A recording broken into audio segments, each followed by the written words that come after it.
Welcome to this explainer. We're diving straight into one of the absolute most intense, high-stakes family debates you will ever find in ancient epic literature. Forget arguing over whose turn it is to do the dishes or, who gets the TV remote. We are going to unpack a mother's seemingly impossible decision to risk her own son's life and the totally fascinating clash of ethics, survival, and absolute duty that follows. So let's just jump right in. What rash act hast thou done, O mother? We are starting right in the middle of a massive, shocking confrontation. This is a son, Yudhishthira, fiercely accusing his mother Kunti of sending his own brother on a literal suicide mission. It's raw, it's immediate, and it perfectly sets the stage for a really profound philosophical argument about what we owe to strangers versus what we owe to our own flesh and blood. Section 1. A mother's shocking choice. To really understand this outrage and why this argument erupts so violently, we have to look at the incredibly tense situation that kicks off this whole dialectic. So, the scene opens as the Pandava brothers are returning home from gathering alms for the day, but Yudhishthira, who is just incredibly observant, immediately notices something is off.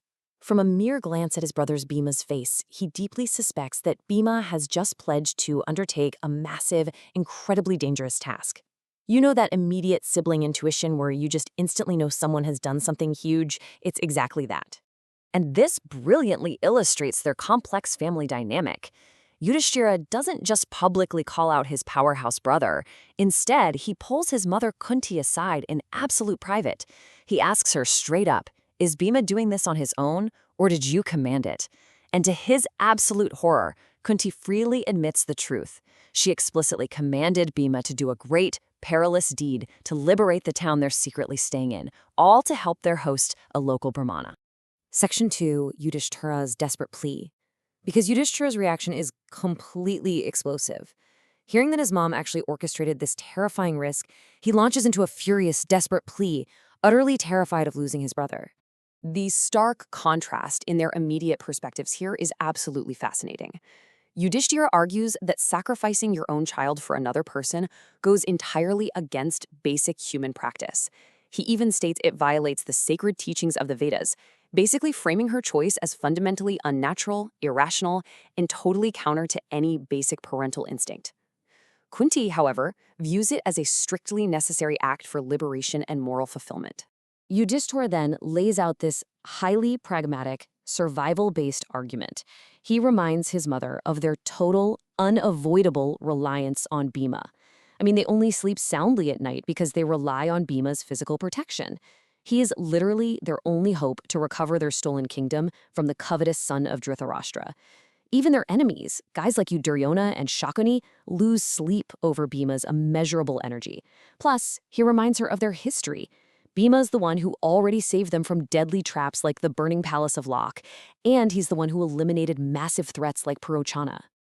So, the crucial point for Yudhishthira is that risking Bhima means risking absolutely everything. In his sheer panic, he actually pushes the boundary of ancient protocol and asks his mother a piercing question.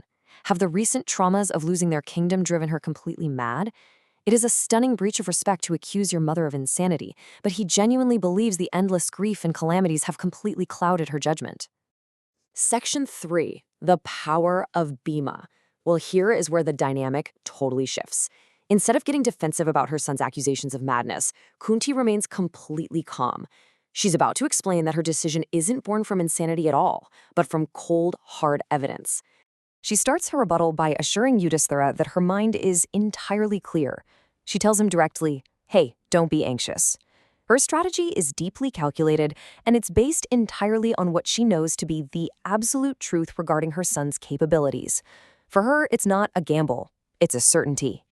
Her absolute confidence stems directly from Bhima's staggering physical power, which she quantifies with a jaw-dropping metric. His might is equal to that of 10,000 elephants. Just let that sink in for a second.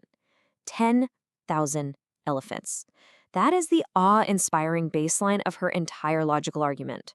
Kunti then stacks up the receipts of this godlike strength to prove she isn't just being reckless. She recounts how he carried their entire family away from Varnavada, noting that each of them was as heavy as an elephant. She cites his destruction of the mighty Hidimba.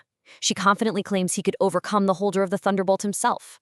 And then she brings up the ultimate wondrous proof. When Bhima was just an infant, he slipped from her lap onto a mountain, and the sheer incredible density of his baby body literally shattered the solid stone into tiny pieces. So Kunti has decisively proven that Bhima can handle the physical threat. He's practically indestructible. But that still leaves a massive lingering question. Even if he can win without a scratch, why risk your ultimate weapon for a stranger who just happens to be hosting you? Like, why get involved in someone else's deadly problem in the first place? Section 4. The Warrior's Sacred Duty. This brings us to the philosophical core of Kunti's argument. We are officially moving away from the physical logistics of survival and stepping deeply into the realm of absolute moral obligation. If we contrast their operating systems, it reveals a huge philosophical divide. Yudhishthira operates from a place of emotional fear and pragmatic survival. He just wants to hoard their ultimate asset for their own revenge and protection. Kunti, on the other hand, operates from a sense of absolute moral duty.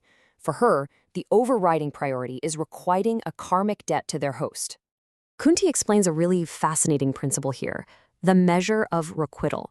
She states that when someone does you a good service, like this Brahmana host who has kept their family hidden and safe from the lethal sons of Dhritarashtra, the measure of your repayment must always be greater than the service received. You don't just break even on a good deed, you have to exceed it. It's kind of like an ancient, far more extreme version of paying it forward, where the debt of a saved life demands an immense life-risking return. And to justify the sheer extremity of her decision, she invokes the sacred Kshatriya code. She defines this as the strict, unyielding ethical framework governing the warrior and kingly class.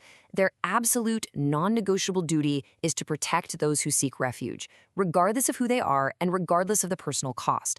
It is the very definition of their existence in this society. Which brings us to a highly structured view of ancient duty. According to the teachings passed down to her by the illustrious Vyasa, knowledge acquired by hard ascetic toil. Fulfilling this duty of protection guarantees specific spiritual and worldly rewards. The cosmos literally keeps score, right? Helping a Brahmana secures regions of bliss hereafter. Saving a fellow Kshatriya brings great fame in both worlds, while helping a Vaishya or Sudra yields worldwide popularity or immense royal prosperity in the next life. So duty in this framework is intrinsically tied to cosmic reward. Therefore, Kunti brings her argument to a very forceful conclusion. She makes it abundantly clear to her son that this is not a rash act of foolishness or ignorance or some base motive of gain. It is a deliberate, highly calculated resolution designed to accomplish two monumental things at once: requite the Brahmana's life-saving services and acquire high religious merit for her family. This incredible debate really synthesizes the core tension of the epic warrior's life. Kunti's ultimate logic forces a mirror onto us as the audience. If you possess the power to protect the vulnerable, can you ever morally refuse the call? When you hold absolute strength, does your duty to a stranger outweigh even a mother's instinct to keep her child safe? It's a devastating moral calculus, and one that echoes far beyond the ancient texts, leaving us to wonder just how much we truly owe to the world around us.